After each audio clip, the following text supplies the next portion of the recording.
सर्व श्रद्धास्थाने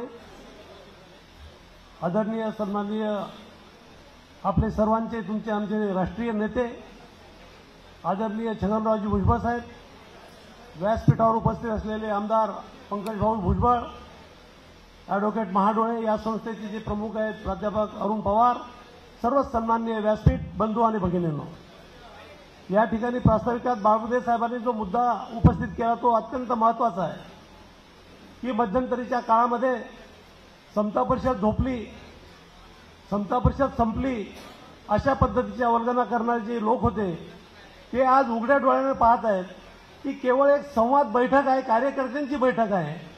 तर या ठिकाणी कोणीही कोणाला एक रुपयाही न देता अगदी आमच्या बुलढाण्यापासून तर ही सर्व मंडळी स्वइच्छेने स्वखर्चाने स्वतःच्या भाकरी घेऊन सोबत ही मंडळी आलेली आहेत आणि आतापर्यंत कधी कोणत्याही मेळाव्याला साहेबांनी वरून कोणतेही कधी पैसे कोणाला दिलेले नाही, हे तुम्हाला सगळ्याला माहिती आहे। आणि म्हणून विरोधकांना मी सांगू शकतो की छगन भुजबळांची ताकद ही तुम्ही नाही, महाराष्ट्रानं नाही तर देशानं पाहिलेली आहे।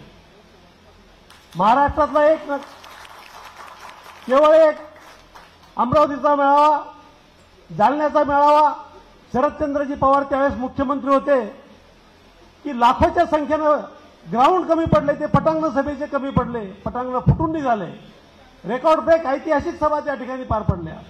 हेच नाही तर दिल्लीला सुद्धा आपल्या राष्ट्रीय नेत्यांनी रामलीला मैदान असेल, बिहारमधलं पटना असेल की ज्या ठिकाणी फक्त पंतप्रधानांच्या आणि स्वर्गीय जगजीवनराव बाबूंच्या ज्या सभा एक नंबरच्या ठरल्या होत्या, त्या ठिकाणी सुद्धा आदरणीय भुजबळ साहेबांच्या सभा देश पातळीवर इतर राज्यात जाऊन सुद्धा त्या फुटल्या।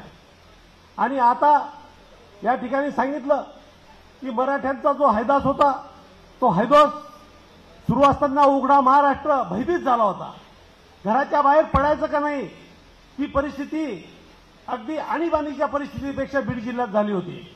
परंतु नेत्याला स्वस्थ बसवलं नाही, एसी मध्ये होतं, गाडी होती, सर्व मान सन्मान सगळ्या गोष्टी होत्या, परंतु साहेबांनी स्वतः कोणत्या गोष्टीची तमा न बाळगता स्वतः जेव्हा साहेबांनी आवाज दिला, जेव्हा बीडमध्ये आले तेव्हा महाराष्ट्र शांत झाला। आणि म्हणून साहेब आज उगीच तुमचं नेतृत्व हे महाराष्ट्रातील ही 18 पगड जाती, आलुतेदार आणि बलुतेदार 372 जाती आणि उपजाती मानत नाहीत। आपली फक्त नजर काठी आहे। केवळ एका कॅबिनेट मंत्रिमंडळामधून साहेबाचा पाठपुरावा सुरू असताना पुण्याच्या विद्यापीठाला सावित्रीबाई फुलेंचं नाव द्यावं दिलं गेलं नाही। आपण नाराजीनं फक्त मंत्रिमंडळातून बाहेर पडले, दुसऱ्याच कॅबिनेट मंत्रिमंडळामध्ये भुजबळ साहेबांची नाराजी दूर झाली आणि सावित्रीबाई फुले पुणे विद्यापीठाचं नाव दिलं गेलं। साहेब तुम्हाला बोलायचंच काम नाही, तुम्ही नुसते नाराज दिसले तर ही महाराष्ट्रातली जनता सर्व तुमच्या हावभावाकडे आणि तुमच्या या सर्व हालचालीकडे त्या ठिकाणी पाहत असते।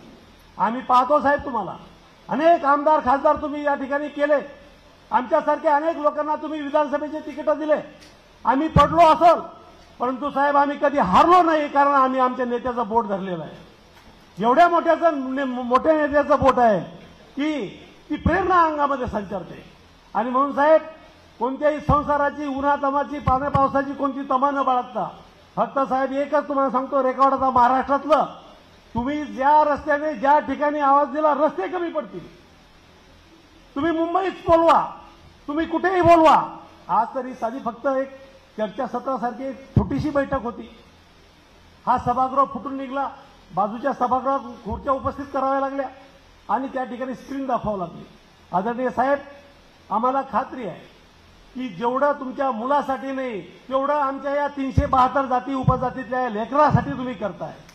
आज मंडल आयोगाच्या अंमलबजावणीसाठी तुम्ही जे रान महाराष्ट्रामध्ये पेटवलं, त्या तत्कालीन मुख्यमंत्र्याला त्या ठिकाणी हरावं लागलं आणि मान्य करावं लागली तुमची एकमेव मागणी, आणि महाराष्ट्रामध्ये मंडल आयोग लागू झाला म्हणून हजारो इंजिनियर्स, हजारो डॉक्टर्स ओबीसीच्या कोट्यातून त्या ठिकाणी आज क्लास 1 आहे। नोकरीमध्ये आरक्षण मिळालं साहेब तुमच्यामुळं, प्रमोशन मिळालं तुमच्यामुळं, शिक्षणामध्ये मिळतंय तुमच्यामुळं। आणि या ठिकाणी या विभागाचे जे प्राध्यापक गमे सर, जे महाज्योतीचे जे डायरेक्टर होते, महाज्योती कोणी निर्माण केली? आदरणीय भुजबळ साहेबांनी निर्माण केली। अरे आपल्याला ओबीसीला स्कॉलरशिप जिंदगीत कधी मिळाली नाही, आपल्या लहान बंधूंना म्हणजे एससी एसटीला मिळायची. आमच्याकडे सिनियर कॉलेज आम्हाला माहिती आहे. आदरणीय छगनरावजी भुजबळ कला वाणिज्य वरिष्ठ महाविद्यालय स्कॉलरशिप मिळेना आपल्या लोकांना. आज ओबीसीच्या लोकांना सुद्धा त्याच दरम्यानची 3300 रुपयाची स्कॉलरशिप त्यांचा ट्युशन फीज त्यांच्या खात्यामध्ये ऑनलाईन त्या विद्यार्थ्याच्या खात्यामध्ये जमा. म्हणून साहेब तुम्ही केवळ फक्त यांना आरक्षणच दिलं नाही तर शिक्षणासाठी सुद्धा ना उमेद होऊ नये म्हणून त्यांना उमेद देण्याचं एक काम स्कॉलरशिपच्या माध्यमातून जी मुलं आपली शिकू शकत नव्हती त्यांना त्या ठिकाणी दिलं. आणि आदरणीय साहेब तुम्ही काही त्या जरांग्यासारखे काही येडपट नेतृत्व आले नाही. तुम्ही 1964चे ग्रॅज्युएट इंजिनियर आहात आणि म्हणून साहेब तुम्हाला दिशा आहे, दृष्टी आहे, नवीन तंत्रज्ञान आहे, सर्व विकसित तुम्हाला सगळं माहिती आहे. तुमचा अभ्यास त्या हायकोर्टातल्या वकिलासारखा आहे आणि म्हणून टेक्निकल ग्राउंडवर सुद्धा तुम्ही साहेब त्या ठिकाणी लढणार. आणि आम्हाला फक्त साहेब आज मी जास्त बोलणार नाही परंतु फक्त साहेब आदेश द्या, फक्त आदेश द्या साहेब. जर महाराष्ट्र पेटला नाही तर बघा. आणि महाराष्ट्राच्या या मंत्रिमंडळात सुद्धा तुमची तेवढीच गरज आहे. मंत्रिमंडळातून मागच्या वेळेस तुम्ही राजीनामा दिला साहेब. आपल्या 90% लोकांना तुमचा राजीनामा पटला नाही. तुम्ही दिला सर्वांसाठी परंतु लोकांचं म्हणणं होतं की साहेब तुम्ही मंत्रिमंडळात राहून करा.